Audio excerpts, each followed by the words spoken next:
예루살렘 밤하늘에 섬광이 번쩍이고 폭발음이 이어집니다. 이스라엘 방공 시스템인 아이언돔이 이란에서 날아온 드론 미사일을 요격합니다. I think it was quite scary when in the middle of the night we started hearing booming. But thank God the Israeli army came through. 이란은 3시간 동안 미사일과 드론 등 300여 기를 퍼부었습니다. 이란의 이스라엘 본토 공격은 1948년 이스라엘 건국 이래 처음입니다. 이스라엘은 이란의 공격 대부분을 막아냈다고 밝혔습니다. We intercepted 99% of the threats sent to the state of Israel. They fell at the Air Force Base in Nevatim and caused minor damage to the infrastructure only.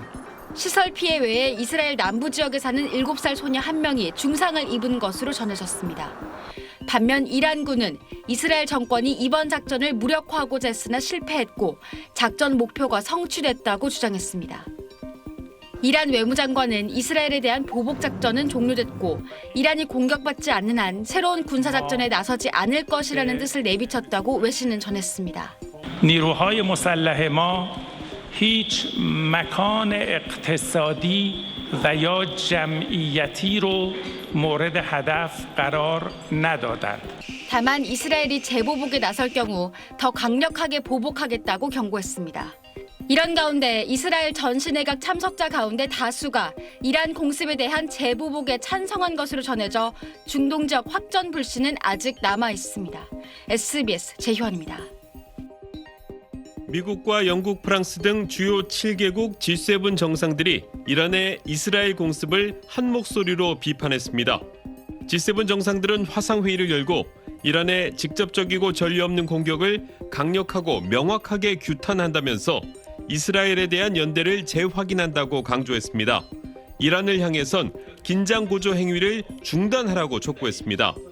유엔 안보리도 한국 시간 오늘 새벽 긴급 회의를 열고 이란의 이스라엘 공격 사태를 논의했습니다.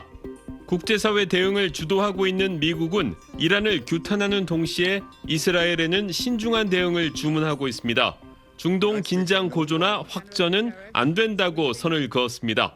We don't seek a war with Iran. We don't seek an escalated tensions in the region. We don't seek a wider conflict. 이와 관련해 뉴욕타임스는 이스라엘이 보복을 고려했지만 네타냐후 총리가 바이든 대통령과 통화한 이후 철회했다고 전했습니다. 이란 공습 피해가 상대적으로 작았다는 점도 고려된 것으로 전해졌습니다. 미국 정부도 방어 성공에 큰 의미를 부여하고 있습니다.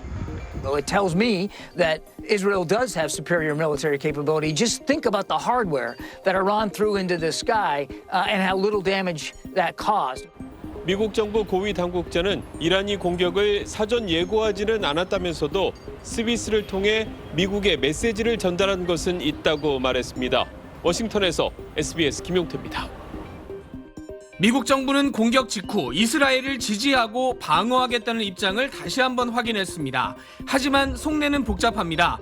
이스라엘 하마스 전쟁이 터진 이후에 이란이 분쟁에 뛰어들면 미군도 직접적으로 휘말릴 수 있다는 걱정을 해왔기 때문입니다. NBC 방송은 그래서 미국이 지난 2주 동안 이란과 막후 대화를 해왔고 이란도 보복은 해야 하지만 전면전으로 가는 건 자신들도 바라지 않는다는 뜻을 전해왔다고 보도했습니다. 바이든 대통령은 또 오늘 공격 직후 네타냐후 총리와 전화통화에서도 이스라엘이 재공격을 한다면 미국은 지원을 하지 않겠다면서 이 정도로 멈춰달라는 뜻을 전한 것으로 알려졌습니다. 하지만 이스라엘이 이런 미국의 입장을 받아들일지는 미지수입니다. 문제는 중동 갈등이 본격화할 경우에 세계 경제에 줄 수 있는 충격입니다. 이란이 바로 옆 호르무즈 해협을 틀어막을 가능성이 있기 때문입니다. 이 해협은 전 세계 천연가스의 3분의 1, 석유의 6분의 1이 지나는 에너지의 대동맥입니다. 이곳이 막히게 되면 원유가가 뛰고 환율도 요동을 치면서 우리나라도 적지 않은 충격을 받을 수 있습니다. 오늘 비트코인의 경우에 공격이 시작됐다는 소식에 8% 가깝게 떨어졌다가 이란이 공격을 마치자 절반 정도 회복을 했는데 시장은 이렇게 두 나라 사이의 갈등을 조마조마하게 지켜보면서 불안을 이어갈 것으로 전망됩니다. 뉴욕에서 SBS 김범주입니다. 이란의 드론과 미사일 공격을 이스라엘 아이언돔이 요격하는 걸 교민들도 뜬 눈으로 지새우며 지켜봐야 했습니다. 새벽 2시쯤에 폭발음이 한 3번 정도 들렸거든요. 3번 정도 들리면서 사람들이 밖에서 소리 지르고 사이렌도 울리고 곳곳에서 폭발음이 들리고 섬광이 목격되면서 예루살렘 전역은 공포에 휩싸였습니다. 내 아내가 그 포탄 소리를 듣고 이제 굉장히 손도 떨고 진정이 안 돼가지고 두려운 상태로 조금 있었고 밤도 지금 잠도 잘 못 자고. 현지 시간 내일까지 모든 학교에 휴교령이 내려졌고 도시에는 정적이 흐르고 있습니다. 차 움직이는 것도 없는 것 같고 학교도 어제부터 오늘 내일 쉰다고 그러고 지금도 밖에 보니까 좀 잠잠하게 조용한 것 같습니다. 평소와는 조금 다르게. 예루살렘 외곽 지역에 거주하는 교민들도 불안하기는 마찬가지입니다. 스트레스가 장난이 아니라고요. 역사적으로 이란에서 직접 이렇게 공격한 거는 처음이니까. 주 이스라엘 한국 대사관은 홈페이지와 스마트폰 메신저 앱을 통해 교민들에게 로켓 드론 경보 발령 시 행동 요령을 안내하고 비상 연락망 등록을 요청했습니다. 어젯밤에도 수차례 또 새벽에도 교민들께 안전 공지를 하고 이 연락망을 다시 한번 재정비하고 구축해갖고 와치 앱을 통해서 계속 연락을 하고 있습니다. 이스라엘에는 500여 명의 교민이 사는데 외교부는 우리 국민 피해는 접수된 게 없다고 밝혔습니다.